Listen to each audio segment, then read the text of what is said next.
কোনো এক সময় মহাসেন নামে এক রাজা সমগ্র ভারত জয় করে চক্রবর্তী উপাধি লাভ করেছিলেন। যে সমস্ত ছোট ছোট রাজাদের পরাজিত করেছিলেন, পরে তাদের সেই অঞ্চল দেখাশোনার ভার দিয়ে তাদের কাছ থেকে কর আদায় করতেন। রাজ্য বিস্তারের জন্য, রাজ্য জয়ের জন্য শত্রুপক্ষের অনেক মানুষকে হত্যা করলেও যুদ্ধের পরে কিন্তু প্রজাদের প্রতি রাজা খুব দয়ালু ছিলেন। ওদের সুখ সুবিধার দিকে নজর রাখতেন।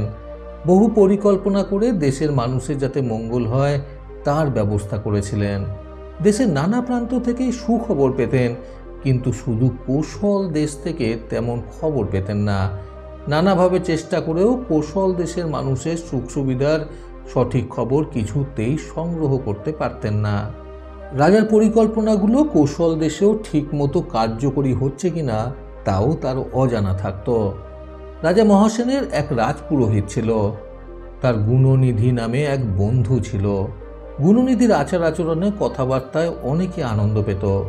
রাজার মন যখন খারাপ থাকত তখন তিনি গুণনিধিকে ডেকে পাঠাতেন। তার কথা শুনে আনন্দ পেয়ে রাজার মন হালকা হতো। গুণনিধির ধর্মের প্রতি প্রবল আকর্ষণ ছিল। তার একমাত্র বাসনা ছিল সারা ভারতের মন্দিরে মন্দিরে ঘুরে দেব দর্শন করা, পুণ্য অর্জন করা। কিছু কিছু জায়গায় ঘুরে এলেও আরও কিছু স্থানের মন্দিরে ঘোরা বাকি ছিল। গুণনিধি শুনেছিল কোশল দেশে প্রতিটি পাড়ায় মন্দির আছে এবং প্রতিটি ঠাকুর জাগ্রত। শেষে কোশল দেশে যাওয়ার জন্য গুণনিধি রওনা হলো। গুণনিধির যাত্রা যাতে সুখের হয় সেজন্য রাজপুরোহিত সারথি সহ একটি রথ পাঠিয়ে দিল। কোশল দেশে ঢুকে গুণনিধি প্রথমে রামপুর গ্রামে গেল। সেখানে ছিল এক নটরাজ মন্দির। মন্দিরটি দেখতে খুব সুন্দর ছিল। মন্দিরের ভিতর ঢুকতে ঢুকতে গুণনিধি জোরে জোরে বলল, হর হর মহাদেব। পরক্ষণেই দুজন প্রহরী এসে গুণনিধিকে ধরে নিয়ে গেল। গুণনিধি কোনো কারণ বুঝতে না পেরে জিজ্ঞাসা করল, কি হয়েছে? তোমরা আমাকে কোথায় নিয়ে যাচ্ছ? প্রহরীরা বলল, জানো না মন্দিরে শব্দ করা নিষেধ? গুণনিধি তাদের বলল, আরে ভাই, আমি এখানকার নিয়মকানুন জানি না, অজান্তে একটা ভুল করে ফেলেছি, আমাকে ছেড়ে দাও। কিন্তু প্রহরীরা কোনো কথা না শোনায় গুণনিধি গ্রাম প্রধানের কাছে যাওয়াই ঠিক করল। নবাগতের পক্ষে একটি দেশের নিয়মকানুন জানা সম্ভব নয়। এক এক দেশ এক এক রকমের। কোথাও আইন ভঙ্গ হচ্ছে কিনা তার লক্ষ্য রাখার লোক থাকে, আবার কোথাও থাকে না। এক দেশে যা অপরাধ অন্য দেশে তা নয়। মন্দিরের ঘটনা থেকে সব কিছু লক্ষ্য করছিল এক যুবক। সে গুণনিধির কাছে এসে আস্তে আস্তে বলল, কেন মশাই মিছিমিছি বিপদে পড়তে যাচ্ছেন? এই প্রহরীদের হাতে কিছু কিছু দিয়ে দিন, সব ঠিক হয়ে যাবে। গুণনিধি তার উপদেশ মতো প্রহরীদের হাতে রূপোর মুদ্রা দিয়ে মুক্তি পেল। তারপর গুণনিধি সেই যুবককে জিজ্ঞাসা করল, আচ্ছা মশাই, আপনাদের দেশের কি রকম নিয়ম? মন্দিরে ঠাকুরের নাম নেব সেটাও বেআইনি? যুবক হাসতে হাসতে বলল, মশাই, এদেশে আইন টাইন বলে কিচ্ছু নেই। কখন যে কোনটা বেআইনি কাজ হয়ে যাবে তা আমরা যে এই দেশের মানুষ আমরাই জানি না। আপনি তো বিদেশি। আমরা যা জানি তা হলো প্রহরীরা যখন বেআইনি বলবে তখন তাদের হাতে কিছু দিতে হয়।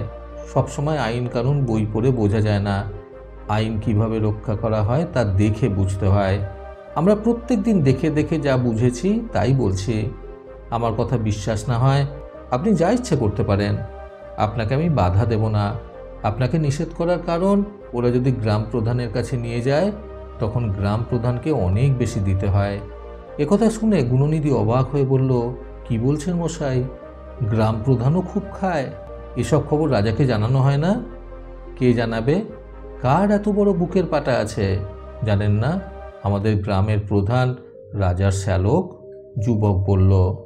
গুণনিধি যুবককে জানালো যে সে রাজপুরোহিতের বন্ধু। তখন যুবক বলল, একথা আপনি গ্রাম প্রধানকে জানালে আপনাকে আর কোনো কাজে কেউ বাধা দেবে না। গুণনিধি গ্রাম প্রধানের কাছে গিয়ে নিজের পরিচয় দিল। এরপর কোশল দেশের একটার পর একটা গ্রামে ঘুরে নিজেকে রাজপুরোহিতের বন্ধু হিসেবে পরিচয় দিয়ে খুব ভালোভাবে তীর্থযাত্রা সেরে ফিরতে পারল। রামপুরের মতোই প্রত্যেকটি গ্রামের গ্রাম প্রধানরা ও প্রহরীরা ঘুষ খেত। এ খবর গুণনিধি কোশল দেশের বিভিন্ন গ্রামের মানুষকে প্রশ্ন করে জানতে পারল।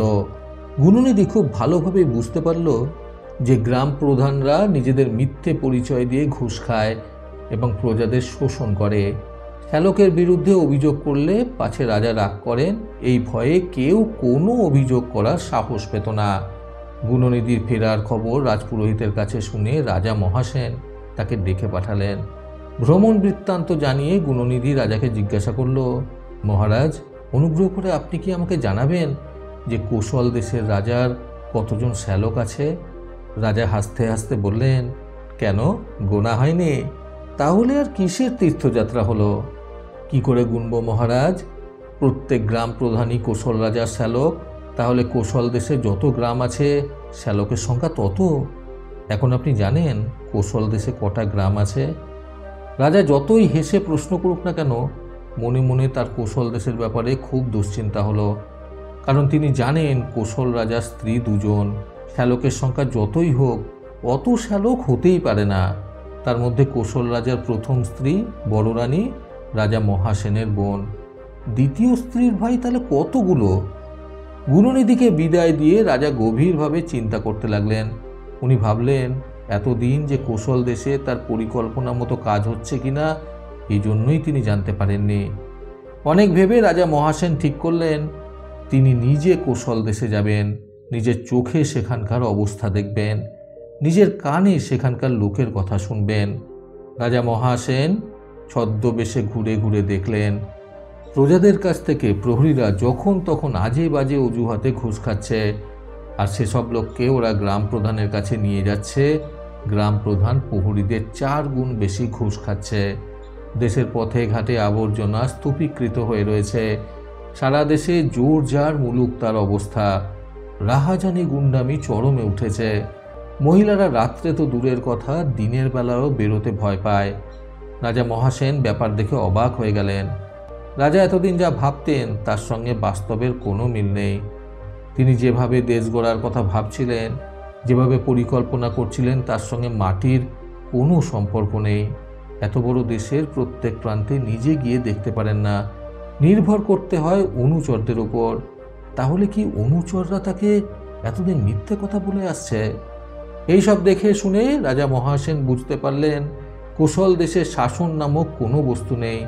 উন্নয়নের কোনো পরিকল্পনা কার্যকরী হচ্ছে না।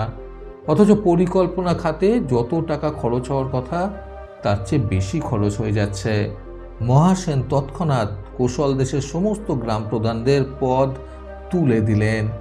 তাদের পরিবর্তে মহাসেন অন্য লোক দিয়ে ভিন্ন পদ্ধতিতে দেশের পরিচালনা করার ব্যবস্থা করলেন।